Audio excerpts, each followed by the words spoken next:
예, 저는 여성 전도 부장은 아니지만 오늘 참으로 행복하려거든이라는 말씀으로 여러분과 함께 말씀을 나누도록 하겠습니다. 하나님께서는 우리를 지으셨어요. 저는 고등학교 때, 대학교 때 이 복음이 정말 진실인가에 대해서 많이 고민하고 의심하고 합리적인 모든 회로를 다 돌리고 경험을 다 동원했을 때에 하나님께서 저희를 지으셨어요. 그래서 저는 이렇게 살기로 결심하였고요. 우리 하나님은 근데 여러분과 제가 행복하길 원하실까요? 행복하길 원하시려면 자녀가 행복하길 원하는 엄마 아빠의 마음처럼.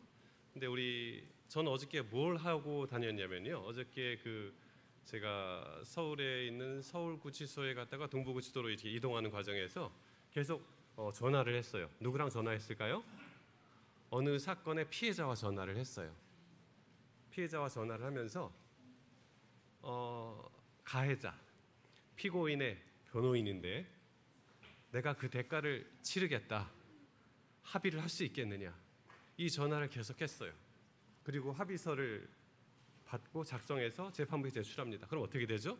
피고인에게는 누군가가 대가를 치렀으니까 자유가 주어지고 해방이 주어지고 구원이 주어지는 것입니다. 예수님도 역시 동일하죠. 그분께서 저는 재판 업무를 모두 하면서 하나님의 성경의 말씀이 너무나 명확하게 진리이고 합리적이고 분명하다는 사실을 매일매일 깨닫고 체험해요. 우리 매일 밥 먹는 것처럼 이 모든 재판 절차 속에서 어떤 대가가 치러지지 않으면 우리에게 자유가 없고 그 대가를 반드시 치러야만 되는 그런 상황에 놓이게 되는 것이거든요. 그래서 주님께서 우리에게 어떤 이런 행복을 주시기 위해서, 자유를 주시기 위해서 충분하게 대가를 치러주시고 방금 찬양처럼 그분은 우리의 모든 죄의 짐을 지시기에 전능하시고 충분한 분이십니다. 그 얘기를 오늘 함께 나누도록 하겠습니다. 오늘 제목은 참으로 행복하려거든이고요. 이제 행복이란 무엇인가에 대해서 정의는 이렇게 되어 있습니다. 사전에 보면 생활에서 충분한 만족과 기쁨을 느끼어서 흐뭇한 상태를 이제 행복이라고 합니다. 여러분 행복하십니까? 지금 만족과 기쁨이 여러분 얼굴 속에 있으면 행복한 분이시고 만족과 기쁨이 조금 부족하시다면 이 예배를 통해서 충분히 채워가시기를 바랍니다. 행복은 사실 근데 우리가 정확히 알 필요가 있어요. 왜냐하면 우리 삶이 어떤 목적 없이 가게 되면 되게 이제 지루해지는데 뚜렷한 어떤 목적이 있어야 되고 그 목적에 대해서 정확히 알아야만 우리가 그걸 달성할 수 있는데요. 행복은 크게 두 가지로 볼 수 있어요. 첫 번째 소극적 행복이 있습니다. 이거 좋아하는 사람들이 좀 있어요. 우리 집에선 제가 이쪽을 좋아합니다. 안정감, 평화, 만족, 굳이 나대지 않는 거 이런 거 좋아합니다. 그래서 어떤 걸 하냐면 이제 음악 감상, 또 기도, 휴식, 또 후식, 좀 발음이 좀 비슷하지만 먹고 나서 이렇게 안정감을 느끼는 후식, 그리고 조금 이제 우리 여성분들은 카페에서 수다 떨면서 이렇게 좀 안정감을 느끼시죠. 반대로 어떤 게 있냐면 이제 적극적 행복이 있죠. 적극적 행복은 뭘까요? 이런 단어가 있죠. 벅차오르다. 제가 보니까 여러분 이번 한 주일 동안 봉사하시면서 벅차오르는 감격을 느끼셨던 분들이 계실 것 같아요. 이건 좀 적극적 행복이죠. 그래서 이런 소극적 행복 말고 적극적 행복에는 기쁨과 보람, 희망이 있는데 약간 가변적입니다. 조금 위험 요소도 있어요. 근데 소극적 행복에는 별로 이제 특별한 가변적인 것이 없기 때문에 좀 보수적이고 안정적인 어떤 행복을 원하는 사람들은 이렇게 합니다. 자기가 음악 감상을 듣는데 특별히 뭐 나쁜 것이 들어올 리가 없잖아요. 그런데 적극적 행복에는 이런 것이 있습니다. 콘서트. 그냥 단순하게 음악 감상을 하는 것이 아니라 내 콘서트장에 가서 막 이렇게도 하고 또 이제 여러분처럼 봉사도 하고요. 또 연애 얼마나 이제 그런 것들, 또 적금, 또 이제 후식과 반대 에피타이저. 먹기 전에 딱 이걸 먹고 야 앞으로 뭐가 나올까 기대되는 거 이런 거죠. 그런데 정말 여러분 잘 아시는 것처럼 이 소극적 행복과 이 안정감, 만족과 기쁨을 함께 주는 것들이 몇 가지 더 있어요. 함께 주는 것을 하면 더 좋겠죠. 이게 뭡니까? 여행이 그렇습니다. 어디 가서 쉬기도 하지만 새로운 어떤 깨달음과 기쁨도 있죠. 또 어떤 것이냐 하면 결혼이 또 그래요. 안정감도 주지만 또 다른 기쁨을 주는 것이고요. 가장 궁극적인 이것을 다 통틀을 수 있는 게 뭐냐면 예배입니다. 예배는 여러분과 저에게 이 만족과 안정감을 주는 반면에 우리가 이제 앞으로 나올 그 설교 내용 속에서 깨달으시는 것처럼 어떤 내 모든 문제가 해결되고 하나님과 하나 된다는 어떤 그런 일치감을 맛본다면 아까 방금 보여드렸던 단어 벅차오르는 감격이 우리 가운데 있는 것이고 이 소극적 행복과 적극적 행복을 함께 맛볼 수 있는 믹스된 가장 최고의 것이 바로 여러분과 제가 함께하고 있는 이 예배입니다. 그런데 이것은 우리가 지금 어떤 X, Y 축으로 보자면 평면적인 것을 말씀을 드렸고요. 이 입체적으로는 또 행복은 이렇게 표현될 수 있습니다. 과거, 나 자신의 과거와의 화해가 되지 않은 사람은 행복하기 좀 어렵습니다. 이 과거에 있어서는 나 자신의 과거와의 화해가 있어야 되고요. 현재에 대해서는 나 자신의 현재에 대한 그런 감사, 마지막으로 우리의 미래에 대한 희망, 이것이 있을 때에 우리가 진정으로 합일된 행복을 맛볼 수가 있거든요. 그래서 성경 말씀은 이것이 바로 그 비결이라고 얘기합니다. 영접하는 자 곧 그 이름을 믿는 자들에게는 하나님의 자녀가 되는 권세를 우리가 갖게 된다면 과거를 어떻게 해석하는 것인가, 미래에 대해서 어떤 희망을 가지게 되고 현재 어떤 감사한 삶을 살아갈 수 있는가에 대한 이야기를 할 수 있어요. 첫 번째 과거에 대한 얘기를 잠깐 해보겠습니다. 저는 한 20년 정도 전에 제가 의정부 지방법원에서 가사 재판을 전담한 적이 있었어요. 그때만 해도 좀 사회가 많이 좀 어려웠을 때입니다. 지금보다 좀 더 20년 정도 된 것 같아요. 한 여자가 있었는데 보통 가사 재판은 어떤 사건을 많이 하죠? 이혼 사건이 많습니다. 그래서 저희 가사 재판 담당하는 판사들끼리는 나 주례 너무 많이 했어. 이혼 주례. 이제 저희 협의위원 들어가 막 도장 찍거든요. 이제 이혼 의사를 물어보고 오늘 주례 많이 하고 왔네 이렇게 얘기하는데 이건 이제 정식으로 이제 재판을 하는 것인데요. 대부분은 이혼 사건이에요. 그런데 혹시 들어보셨는지 모르겠어요. 혼인 무효 들어보셨습니까? 예, 혼인 무효라는 사건이 있어요. 이게 뭐지? 하고 봤더니 한 여자가 있었어요. 근데 이 집이 조금 가난했어요. 그런데 이 딸내미가 부모가 보기에 우리 집도 가난한데 가난한 남자를 사귀는 거예요. 여러분이 부모 같으면은 굳이 그것을 그렇게 해라라고 하실 마음이 없으시겠죠? 이 부모가 아주 반대를 많이 했어요. 그리고는 이제 헤어지게 되었습니다. 그리고 헤어지고 조금 있다가 부모의 강권으로 인해서 어떤 약간 부유한 집안의 남자와 결혼을 하게 되었어요.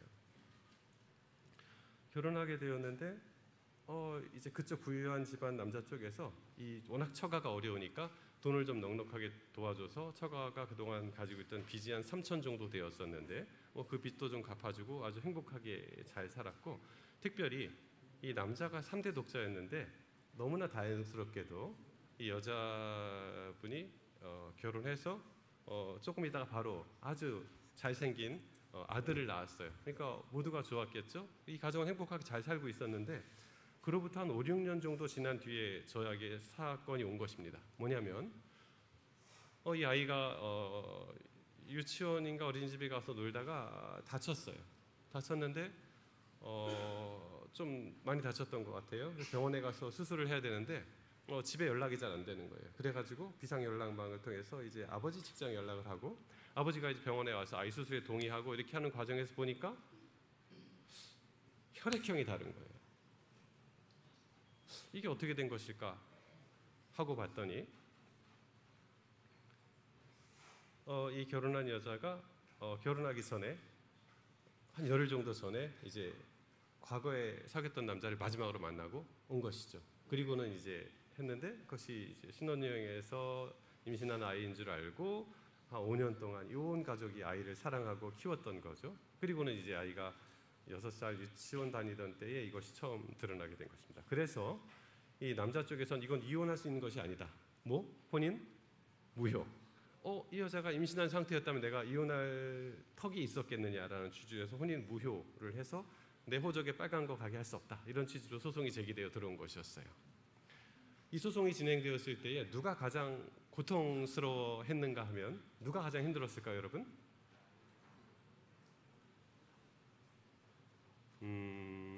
이게 판결로 내리기엔 좀 적절하지 않아서 제가 이제 사람들을 불러서 양쪽을 불러서 조정을 하는 과정에서 결국은 잘 마무리되었지만 제가 힌트를 드렸습니다.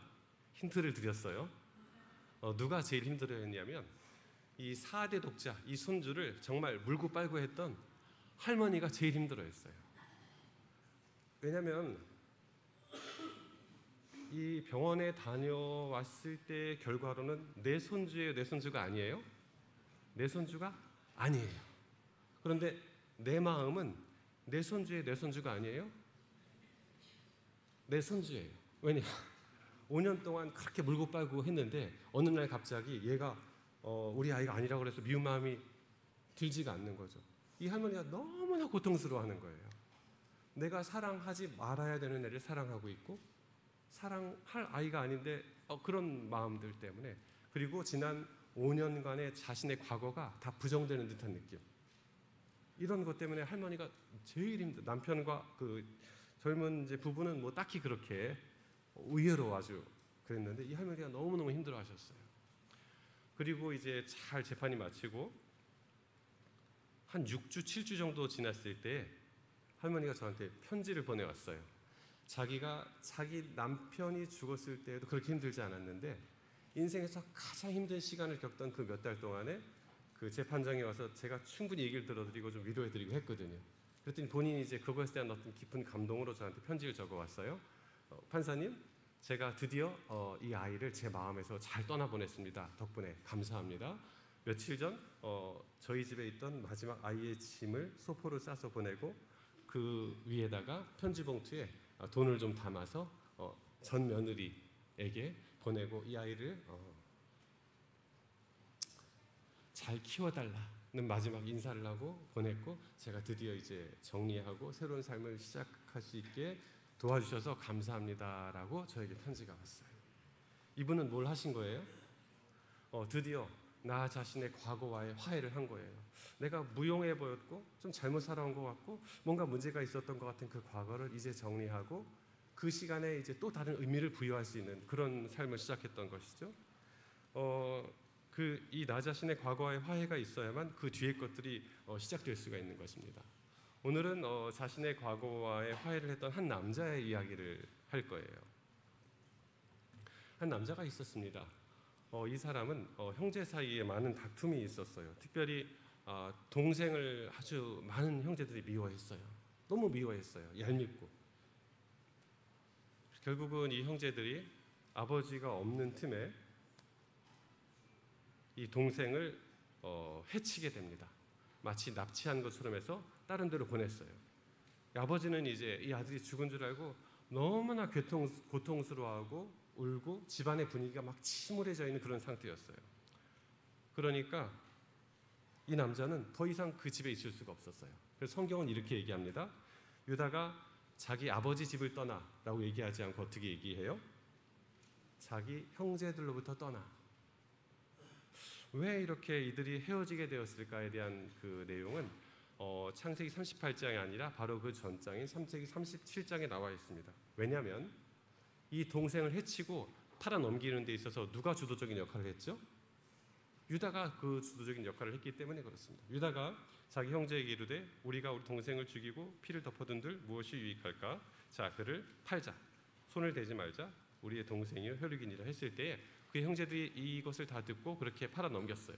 그때에 큰아들 루벤이 등장합니다. 루벤은 요셉이 굿덩이에 들어간 것을 보고 잠시 자리를 떠났다가 다시 그 아이를 건져내려고 했는데 없는 거예요. 그러니까 루벤이 자기 옷을 찢고 장남으로서 아버지가 이 아이를 그렇게 사랑하는 걸 알았기 때문에 어떻게 하면 좋지? 어떻게 하면 좋지? 라고 하는 것입니다. 아이가 없도다. 나는 어디로 갈까? 이런 일로 인해서 헤어지게 되죠. 그리고 유다는 그 다음 어디로 가냐면 자기 형제들로부터 떠나서 이제는 아둘람 사람 히라, 이제는 집을 떠나서 이방 사람과 친하게 지내게 됩니다. 그리고 이방 사람의 아내와 만나서 결혼을 하게 됩니다. 그리고 이제 전혀 다른 삶을 사는 것입니다. 그 이전의 과거와 전혀 다른 삶을 사는 것입니다. 이때 유다 나이는 20대 초반이었어요. 그는 이제 아버지의 집 공동체를 떠나서 하나님을 떠나서 이방 친구들과 함께 이방 여자와 함께 그렇게 낳은 아들들을 데리고 사는 그런 삶을 시작했습니다. 하나님 그에게 아들을 주셨어요. 장자 엘, 그리고 둘째 아들 오난, 셋째 아들 셀라. 이제 유다가 한 20여 년 되었을 때에 장자 엘을 위해서 아내를 데려왔어요. 그의 이름은 다말, 역시 이방 여자입니다. 그런데 아들이 여호와 보시기에 악함으로 여호와께서 그를 죽이셨어요. 그러자 주님께서 제정해 놓으신 그 법에 따라서 유다가 동생에게 말합니다. 네 형수에게로 들어가서 남편의 아우된 본분을 행해서 형을 위하여 씨가 있게 하라. 이것은 뭡니까? 너의 뭐다? 듀리. 이것은 너의 의무다. 너의 의무를 다 해라라고 얘기합니다. 성경 신명기 25장엔 이렇게 되어 있습니다. 형제가 동거하는데 그중 하나가 죽고 아들이 없거든 그 죽은 자의 아내는 나가서 타인에게 씨까지 말하라.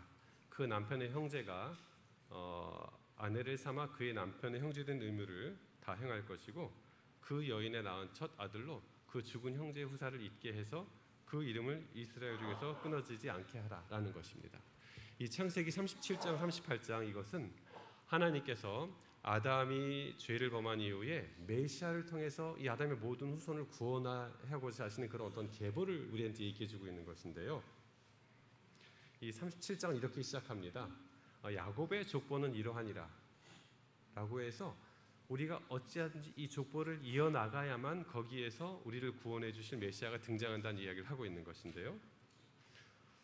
이 유다의 둘째 아들은 그 아들이 태어나게 되면 자기의 상속분이 줄어들 것을 생각하고서는 형수와 관계를 하긴 하지만 임신하지 못하도록 하였습니다. 이것이 하나님 보시기엔 악했어요. 하나님께서 그도 죽이셨어요. 이것은 뭐냐면 어찌하든지 인간을 구원하시고 아끼고자 하는 하나님의 열심과 여기 본 것처럼 형의 대를 이어주기를 꺼려하다가 하나님에게 죽음의 벌을 받은 인간의 이기심이 부딪힌 사건이 바로 오난의 죽음입니다. 그리고는 이제 유다가 그의 며느리에게 얘기합니다. 너는 이제 수절하고, 즉 어떤 뜻입니까? 이제 미방인으로서 살고 다른 남자를 만나지 말고 너의 아버지 집 친정집에서 기다리라라고 이야기를 합니다. 그리고 얼마 후에 어떻게 되죠? 유다의 아내도 죽습니다. 이제 유다는 마음이 어떨까요?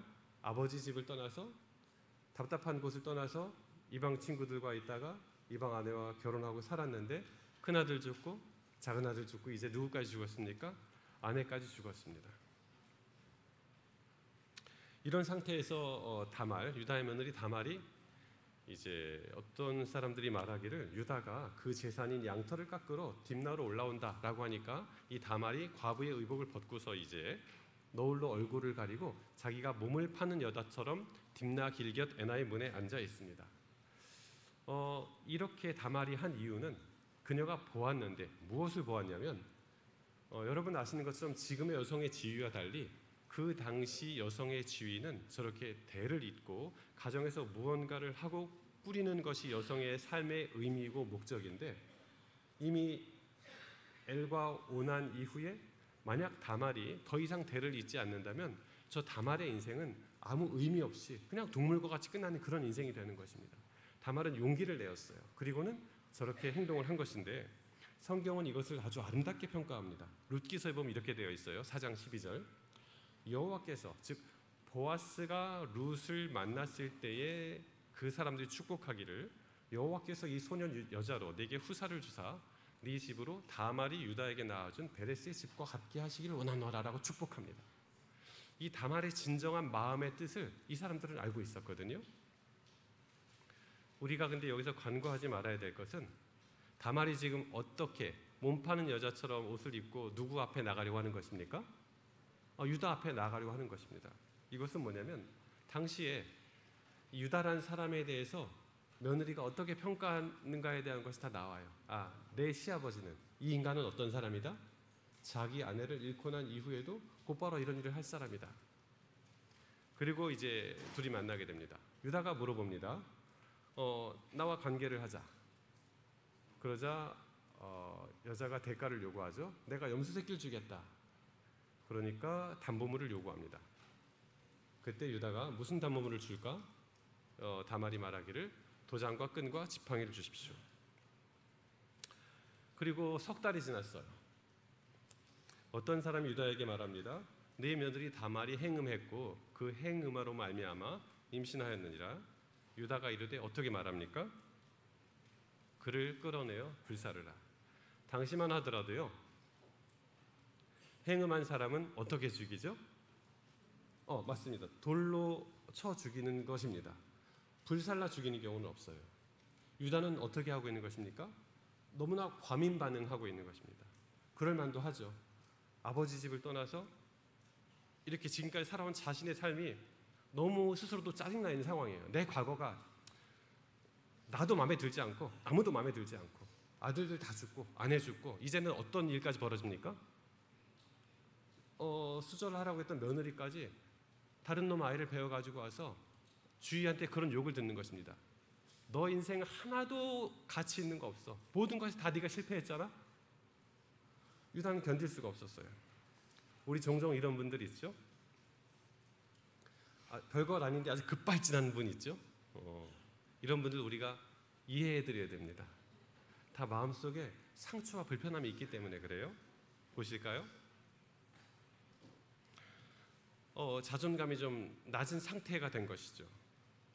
남들은 그러려니 하고 넘기는 일에도 버릇같이 화를 내고 급발진을 할 수 있습니다. 본인의 콤플렉스를 건드리기만 하면 아주 그냥 바로 급발진을 하죠.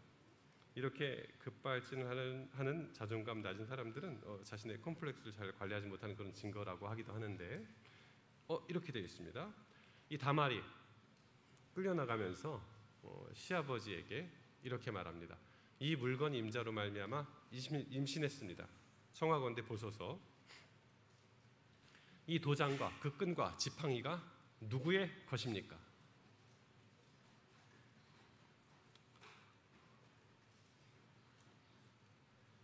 이때는 20년 정도 지나서 유다가 자신의 삶을 20년 동안 자기 마음대로 자기의 감정대로 짜증나는 대로 화나는 대로 살아왔던 40대 때입니다. 이 며느리의 절규를 듣고서 유다는 비로소 생각합니다. 이 도장과 끈과 지팡이가 누구 것입니까? 지금까지 당신의 삶이 망가진 것처럼 보이지만 비참했던 것처럼 보이고 어느 한 부분에 있어서도 제대로 된 것 같지 않은 모든 부분에서 다 망가진 것처럼 보이지만 그 모든 문제의 근원은 어디에 있습니까? 누구에게 있습니까? 이 도장과 끈과 지팡이의 주인이 누굽니까? 라고 다말이 얘기합니다.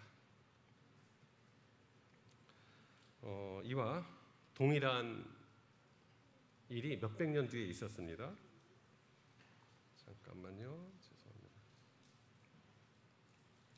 한 왕이 있었어요. 한 왕이 있었는데 자신의 충직한 부하를 그 아내를 그가 데리고 오고 그 부하까지 죽였어요. 그리고 1년이라는 시간이 지났습니다. 그때 선지자가 와서 말을 합니다. 한 동네에 양 100마리를 가진 부자가 있었어요. 그런데 그 옆집에 어린 암양 새끼 하나를 자기 딸처럼 키우는 사람이 있었단 말입니다. 그런데 그 부자 집에 누가 놀러 왔어요. 그러자 그 부자가 그 어린 암양을 자기 딸처럼 키우던 그 사람에게서 빼앗아서 잡았습니다. 다윗이 말합니다. 여호와의 살아계심을 두고 맹세하노니 그 일을 행한 그 사람은 마땅히 죽을지라. 나단이 말합니다. 나단이 다윗에게 이르되 당신이 그 사람이라. You are the man.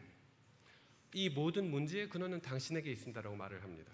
그리고 다윗 역시 침묵의 시간으로 들어갑니다. 아, 그렇구나. 내가 대체 어떻게 해야 할까? 바로 이 시간에 유다는 지금까지 평생 살아왔던 자기의 과거를 돌아봅니다. 바단 아람 외삼촌 라반의 집에서 루벤 형과 요셉과 함께 뛰어놀던 그 시절을 생각합니다. 아마 유다와 요셉은 3살, 4살 정도밖에 차이가 안 나는 그런 때인데 요셉이 태어나고 나서 6년 뒤에 이제 돌아오니까요. 그렇게 돌아오면서 야복강을 건너고 큰아버지한테 가는데 루벤 형이 그렇게 말하는 소리가 들려요. 야, 큰아버지가 우리 죽일 수도 있다고 그랬잖아. 왜 덜덜 떠는데 우리가 먼저 가고 요셉 저 자식은 뒤에 있지? 자기네 엄마가 아버지로부터 라헬만큼 사랑받지 못한다는 어떤 그런 서름 속에서 유다는 평생을 살아왔어요. 이 가족에서 떠나고 싶었어요. 그런 모든 기억들이 유다에게서 떠오르는 것입니다. 이 40대 되었을 때에. 그리고 20년 전에 요셉의 울음소리, 그리고 아버지의 고통과 한탄, 그리고 몇 년 전에 죽은 두 아들, 그리고 아내, 마지막으로 뭡니까? 인생의 가장 밑바닥에 있는 자기를 살펴보고 계신 하나님을 유다는 바라봐요. 마치 여러분과 저처럼 우리는 우리 과거의 문제에 직면하지 않으면 행복의 길로 나아갈 수 없습니다. 저는 그런 과거에 직면했던 경험들을 가지고 지금 그 경험을 여러분과 함께 나누는 것이죠. 나 자신의 과거와 화해하는 것, 그것을 주님이 도와주십니다. 이제 유다가 그것들을 알아봤어요. 그리고 유다는 결정해야 됩니다. 그게 누구 건데? 라고 하면서 계속 불살라라고 할 수도 있고 다른 대답을 할 수 있는데, 유다는 이것이 자기에게 주어진 인생의 마지막 기회임을 아마 깨달았던 것 같아요. 그래서 유다는 이렇게 말을 합니다. 유다가 그것들을 알아보고 이르되 어떻게 말합니까? 그는 나보다 옳도다. 유다가 방금 그라는 여자에 대해서 어떻게 선고했었습니까? 그녀는 불에 타 죽어야 할 만큼 나쁜 여자예요. 아주 패역한 짓을 했어. 그런데 그 사람보다 누가 더 나쁘다? 내가 더 악하다. 그는 나보다 옳도다라고 말을 합니다. 그리고 이제 유다는 여기에서 회개하고 은혜를 구하며 자신의 과거와 화해합니다. 여러분 아시는 것처럼 창세기 38장은 기형적으로 끼어 들어가 있는 것 같은 느낌을 줘요. 37장에서 요셉이 팔려나가고 이런 요셉의 이야기, 39장에서 요셉이 보디발의 아내와 유혹을 받고 이러면서 쭉 이어진 요셉의 아름다운 이야기 속에서 뜬금없이 들어가 있는 게 창세기 38장인데, 이 38장이 우리가 이렇게 제대로 이해하지 않으면 38장 이전의 유다와 38장 이후의 유다가 완전히 달라졌다는 사실을 우리가 이해할 수가 없어요. 이 하나님의 족보를 이해할 수가 없는데, 이 사건 이후로 유다는 완전히 다른 사람이 되고 메시아와 똑같은 삶을 살게 됩니다. 아버지 이스라엘이 유다에게 또 르우벤에게 이 양식이 부족했을 때 자녀들이 베냐민을 데리고 가자고 했을 때 아버지가 반대해요. 그렇지만 이 변화된 유다가 아버지를 설득했을 때 아버지께서 오케이, 유다 네가 말했으니 그럼 그렇게 하렴. 유다의 변화는 야곱의 변화를 가져왔어요. 우리 자신이 내 자신의 과거와 정면으로 부딪히고 직면해서 하나님 안에서 이거를 해결한다면, 내가 영접하는 자가 되어서 그분의 자녀가 되는 권세를 가진다면 내 가족들에게도 극적인 변화가 있을 것입니다. 요셉도 마찬가지예요. 요셉은 여전히 그 형들을 의심했습니다. 저 형들이 20년 전에 나를 죽인 것처럼, 나를 버린 것처럼 베냐민에게도 잔인하게 대할 거야. 계속 테스트하는 것입니다. 그리고는 얘기합니다. 베냐민의 바구니에다가 자루에다가 은잔을 넣고 나는 그만 데리고 오겠다. 너네 다 집에 가라. 나는 한 놈만 잡을 거야. 이때 유다가 어떻게 얘기합니까? 보십시오. 이제 주의 종으로. 이때는 유다가 그 총리가 요셉인지 알았을까요? 몰랐을까요? 몰랐을 때의 일입니다. 유다에게도 누가 있습니까? 처자식이 다 있습니다. 그런데 유다는 어떻게 하겠다? 내 한 약속을 지키기 위해서, 아버지에 대한 약속을 지키기 위해서 저 아이를 보내고 내가 대신 이 이역만리 아무도 모르는 곳에서 평생 종살이를 하다가 죽겠습니다라고 결정하는 것입니다. 주의 종으로 그 아이를 대신하여 머물러 있어 주의 종이 되게 하시고, 내가 in place of the boy, 내가 그 아이를 대신하겠다. 마치 이것은 누구의 간증과 똑같습니까? 겟세마네 동산에서 내가 이 인간들을 대신해서 죄값을 치르겠습니다라고 하신 예수님의 말씀과 똑같은 말을 같은 태도로 주님께서 유다의 모습을 통해서 말씀하고 계십니다. 이때 요셉의 극적인 변화가 있었죠. 주님께서는 우리도 이런 침묵의 시간을 통해서, 하나님의 자녀가 되었던 이런 시간들을 통해서 우리가 우리의 과거와 직면하기를 원하십니다. 정말 우리가 오늘 밤에라도 유다의 간증, 그는 나보다 옳도다라고 했던 이 유다의 간증을 통해서 정말 불에 타 죽어야 할 그 사람보다 나 자신이 어떻게 다른가, 과거와의 화해의 길로 돌아가게 되시길 바랍니다. 짧은 영상 하나 보겠습니다. 우리가 이렇게 하나님과 화해해야 될 상황이지만 화해하지 않고 있을 때 하나님께서 어떻게 하든지 그분 자신을 변화시켜서 우리에게 먼저 화해를 요청하시는 영상인데요. 한 아버지가 있었어요. 아내와 딸과 함께 행복하게 살고 있었습니다. 그런데 어떤 일인지 이유는 알 수 없지만 아내가 죽게 되었고, 그 이후로 이 아버지와 하나뿐인 딸 사이에 오해와 간극, 불화, 이런 것들로 인해서 아주 멀어지게 되었어요. 그러면 이 아버지는, 이 딸은 어떻게 화해할 것인가? 그에 대한 이야기를 잠깐 영상으로 보도록 하겠습니다. 딸의 결혼식에서 있었던 일인 것 같습니다. 皆様、お話に花の咲いているところではございますが、ここで新婦のお父様、山中康弘様より新婦レナ様へメッセージがございます。康弘様、よろしくお願いいたします。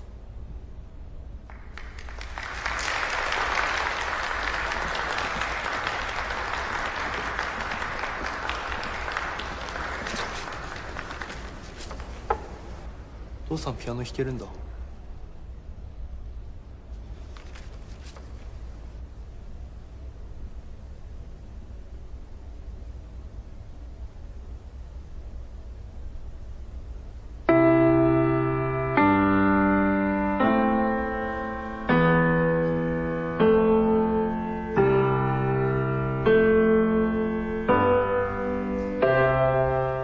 やめてよ。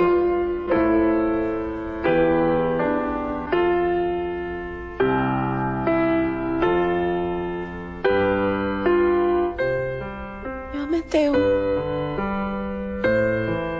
その曲なんで？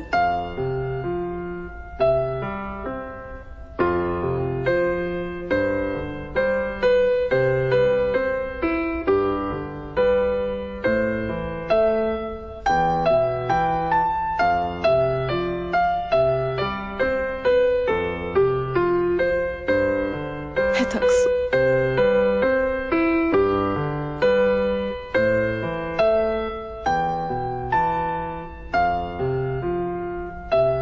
そこはもっと優しく。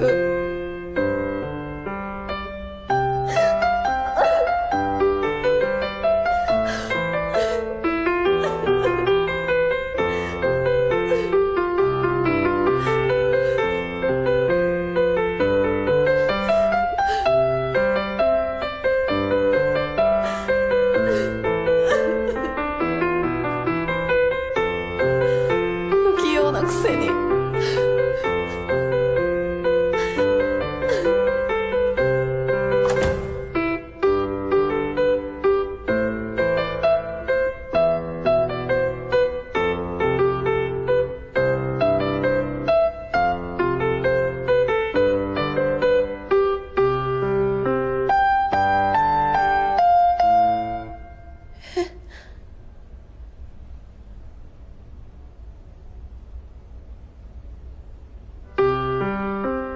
頑張ってよ。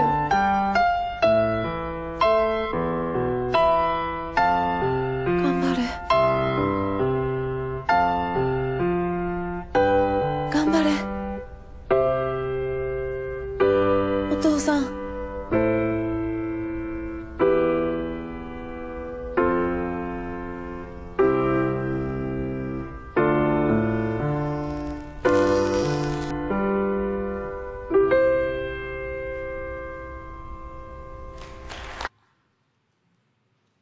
인간 아버지의 마음입니다. 어찌하든지 딸과 화해하기 위해서 전혀 치지 못하는 피아노를 배우고 어찌하든지 공통점을 찾아나가는 인간 아버지처럼 하나님께서도 우리 마음속에 있는 하나님을 닮은 부분, 그 부분에 대해서 어찌하든지 그분 자신의 모양을 바꾸어서 우리에게 호소하고 우리로 하여금 그분과 다시 만나도록, 우리가 혹시 잘못 살아왔다면 그런 과거들과 온전히 화해하도록 말씀하고 계십니다. 자녀들을 키우고 계신 우리 3040 어머니들, 아버지들 계시죠? 아이들을 잘 키우려면 가족의 공통된 목표가 있어야 합니다.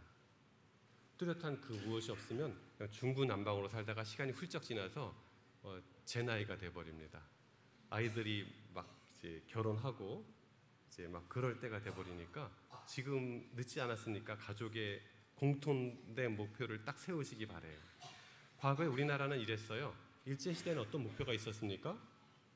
물론 모두가 그런 것은 아니지만 독립이라는 목표를 가지고 있었어요. 또 그렇지 않은 분들은 어쨌든지 생존, 인류는 늘 생존하고자 하는, 먹을 것이 부족했기 때문에 이런 욕구가 있었어요. 아시는 것처럼 6.25 전쟁 때는 어때요? 정말 생존이죠. 포화 속에서, 전투 속에서, 피 튀기는 속에서 살아남아야 됐어요. 이제 60년, 70년대는 우리가 어떤 목표가 있었습니까? 경제 발전이라는 목표를 가지고 이렇게 각 가정이, 온 국민이 살아왔어요. 80년대, 90년대는 뭐가 있었습니까? 이제 살 만큼 사니까 우리도 평등하게 대우를 받고 해보자라고 하는 민주화가 있었어요. 2000년대 이후에 우리 뭐가 있습니까? 뭐가 잘 없어요. 그러니까 사람들이 막 그냥 목표가 없어요. 과거에는 열심히 일하다가 피곤해서 잠을 잤는데 이제는 뭐가 있습니까? 밤에 뭐가 생겼다고 그래요? 불면증이라는 게 있다고 해요. 우리 어르신 불면증이라는 게 과거에 있었나요? 없었죠. 바느질하다가 잠들고 다 그랬지 않습니까? 피곤해서 양말 꼬매다가. 그래요. 목표가 없으면 인생이 이런 것입니다. 주님께서는 우리가 과거와도 화해하길 원하시지만 뚜렷한 어떤 목표를 가지고 살길 원하시기 때문에 분명한 희망을 주셨어요. 이 희망이 성취되는 것을 바라보고 그 경험이 우리에게 쌓여서 우리가 멋진 인생, 행복한 인생을 살기를 바라십니다. 모세와 아론이 있어요. 누가 위대한 선지자입니까? 네, 모세가 위대한 선지자입니다. 만약 내가 어느 가정에 태어나길 원한다라고 하면 여러분 같으면 모세의 아들로 태어나시겠어요? 아론의 아들로 태어나시겠어요? 당연히 모세의 아들로 태어나기를 바라겠지만 실상은 어떻습니까? 여러분 아시는 것처럼 모세의 자녀들은 그 이름이 성경에서 사라집니다. 그 위대한 선지자의 아들들이 성경에 사라져요. 그보다 훨씬 못한 아론의 아들들이 제사장으로서의 역할을 이어가면서 그들의 삶을 봉사와 거룩과 희생으로 아름답게 점철시킵니다. 어디서 이런 차이가 드러날까요? 성경은 이 비밀을 우리에게 굳이 감춰두고 있지 않습니다. 그것은 출애굽기에 나와 있는데요. 모세가 아내와 아들들을 나귀에 태우고 애굽으로 들어가는데 하나님의 지팡이를 손에 잡았더라. 모세가 아론과 함께 출애굽을 위해서 애굽으로 들어가는데 18장에 보면 좀 다른 이야기가 나와요. 다 일이 마친 다음에 어떻게 됩니까? 모세의 장인 이드로가 모세의 아들들과 아내로 더불어 광야로 모세에게 와요. 이 사이 동안에 모세의 아내와 아들들은 어디가 있었던 거죠? 그 이야기가 창세기 4장에 좀 자세히 나옵니다. 모세가 길을 가다가 숙소에 있을 때 여호와께서 그를 만나서 그를 죽이려 하신지라. 하나님께서 모세를 죽이려고 하세요. 왜 그렇죠? 그 이유를 누구는 알고 있었습니까? 십보라는 알고 있었어요. 모세 아는 십보라는 알고 있었기 때문에 곧바로 돌칼을 가져다가 그의 아들의 포피를 베어서 그의 발에 갖다 대며 이르되 당신은 참으로 내게 피남편이로다 라고 말을 합니다. 그러니까 하나님께서 모세를 놓아주신지라라고 성경에 되어 있어요. 십보라는 이 모세가 가장 위대한 과업, 애굽을 들어가서 그곳에서 백성들을 출애굽시키는 이 과업, 가장 거룩한 일을 하는 직전까지도 하나님의 가장 기본적인 규율, 명령, 할례를 행하지 않고 있었던 것입니다. 이때 주님께서 이런 일을 하셨고 드디어 이제 할례를 행함으로써 모세가 출애굽을 통해서 백성들을 구원할 어떤 가장 기본적인 자격조차 이제 갖추게 되는 것이죠. 이때 이후로 저는 십보라가 화가 나서 이 하나님께서 이렇게 하신 것에 화가 나서 자기와 함께 아들들과 함께 친정으로 가버린 줄 알았는데요. 어느 분께서 이걸 저한테 알려주셨어요. 부조와 선지자를 보면 모세가 그 아내와 아들들에게 안위를 염려해서 처가로 보냈다라고 되어 있는데 이것이 전혀 올바른 선택이 아니었던 것입니다. 아이들에게 어떤 뚜렷한 희망과 목표, 그것이 이루어지는 과정을 보도록 했었어야 되는데 이 모세의 아들들이 외갓집에서 고기 먹고 놀고 있는 동안에 아론의 아들들은 전혀 다른 것을 경험한 거예요. 출애굽기 5장부터 17장 사이에 이런 일들이 벌어집니다. 10가지 재앙과 출애굽 구원의 은혜, 이것을 누가 경험합니까? 아론의 아들들은 경험합니다. 자기 아버지가 작은 아버지와 함께 맨날 바로를 만나러 갔다가 이제 우리 떠날 수 있어 라고 했다가 바로가 마음을 변신했을 때 다시 또 다른 재앙이 내려져. 이것을 10번이나 반복되는 모든 과정들, 6월절의 이 모든 과정들을 누구는 체험했습니까? 아론의 아들들은 체험했어요.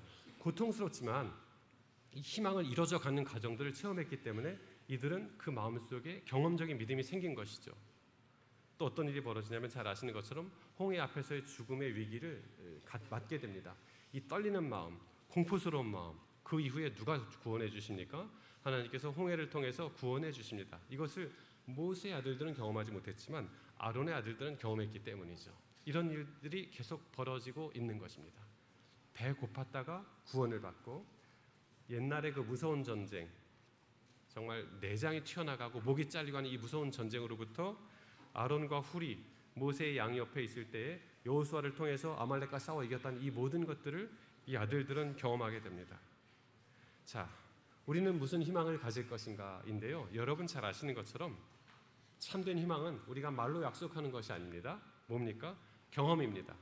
우리 오늘 결혼식 때문에 얘기하셨는데 내가 너랑 결혼할게 약속만 하고 결혼하지 않으면 뭡니까? 희망이 아니라 요즘엔 이것을 뭐라고 부르냐면 희망 고문이라고 부릅니다. 이것을 경험하고 실천하는 것이 참된 희망이고 약속인 것이죠. 그래서 이렇게 됩니다. 레위의 자손들은 고핫, 게르손, 무라리가 되고 아므람, 아론, 모세. 아론 밑에 나답과 아비후, 엘르아샬, 이다말이 있는데 모세 밑에는 뭐가 있습니까? 없습니까? 없어요. 이 위대한 선지자 밑에는 뭐가 없습니다. 주님께서는 이것을 통해서 우리에게 말씀하십니다. 우리에게 주어진 이별에 대한 희망. 여러분도 지난주 안식일에는 이번 한 주일 동안 무엇을 할 것이란 희망을 가지고 계셨습니까? 이거. 예, 명품 인생학교네요. 또 100세 인생 웰다잉 장수대학. 이것을 하겠다라는 희망을 지난 안식일에 가지고 계셨고 그 희망을 한 주일 동안 실천하시고 현실로 만드셨습니다. 이 경험을 하신 분들과 이 경험을 하지 않으신 분들 사이에는 그 기억의 차이가 있고 경험의 차이가 있기 때문에 믿음에도 차이가 생기고 하나님과의 관계 속에서도 다른 사람들과의 모든 관계 속에서도 조금씩 차이가 벌어지게 되어 있습니다. 헌신하신 분들에게 축복해드리고 미처 헌신하지 못하셨다면 다음에 기회가 있을 때 이 아름다운 기회를 놓치지 말게 되시길 바랍니다. 이렇게 됩니다. 아론의 자녀들은 나답과 아비후는 하나님께 잘못된 다른 부를 드렸기 때문에 물론 죽게 되었지만 엘르아살, 이다말, 그래서 발락 왕 때문에 모압 왕 발락 때문에 발람 선지자가 이제 이렇게 저주를 받도록 해서 이스라엘이 행음했을 때에 두 사람을 한 번에 찔러 죽였던 비느하스의 창의 주인공이 바로 누굽니까? 아론의 손자 비느하스고요. 그 계보로 이어지는 것이 다윗 때의 선지자 사독 선지자가 되고 이 사독 선지자가 바로 누굽니까? 사두개인들의 조상인 사독이 되는 것입니다. 물론 저 옆에 것은 이다말 계열이 이제 사무엘의 엘리 선지자가 되고 이렇게 되어서 아론의 자녀들은 이렇게 그 아름다운 경험을 통해서 대대손손 제사장으로서의 과업을 감당하게 되는 것이죠. 이제 이 모든 성경 이야기를 마치고 다시 저희의 주제로 돌아가도록 하겠습니다. 어떻습니까? 이 소극적인 행복으로서 우리가 안정감, 평화, 만족 또 이런 것들이 주어지죠. 또 우리가 적극적 행복으로서는 이런 것이 있다고 말씀을 드렸습니다. 여러분들이 한 주일 동안 이렇게 충분히 이런 행복들을 많이 누리시기 바랍니다. 콘서트도 가시고 음악 감상도 하시고 충분히 휴식도 하시고 연애도 하시고 나이에 맞게 적금도 드시고 에피타이저도 맛있게 드시고 그러나 이 모든 것들은 말씀드린 것처럼 이런 나의 모든 과거와의 화해 그리고 미래에 대한 희망이 있을 때에 우리의 살아가는 현재가 어떻게 됩니까? 감사로 넘쳐나게 됩니다. 과거의 모든 것들이 주 안에서 해결이 되고 미래의 모든 희망들이 나에게 현실적으로 주어졌을 때 나는 지금 오늘 이 순간 살아가면서 감사한 마음으로 살아갈 수 있게 되는 것이죠. 그 핵심의 비결은 바로 이것입니다. 영접하는 자, 곧 그 이름을 믿는 자들에게는 하나님의 자녀가 되는 권세를 주셨으니. 오늘 말씀의 주제는 이것입니다. 참으로 행복하려거든.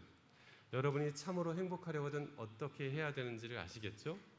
저도 지금까지 살아왔던 삶과 재판의 경험과 교회에서의 경험을 통해서 정말 이 하나님의 자녀가 된 귀한 권세를 놓치지 않기로 결심하였고 앞으로도 그 결심하에서 살아가게 될 것입니다.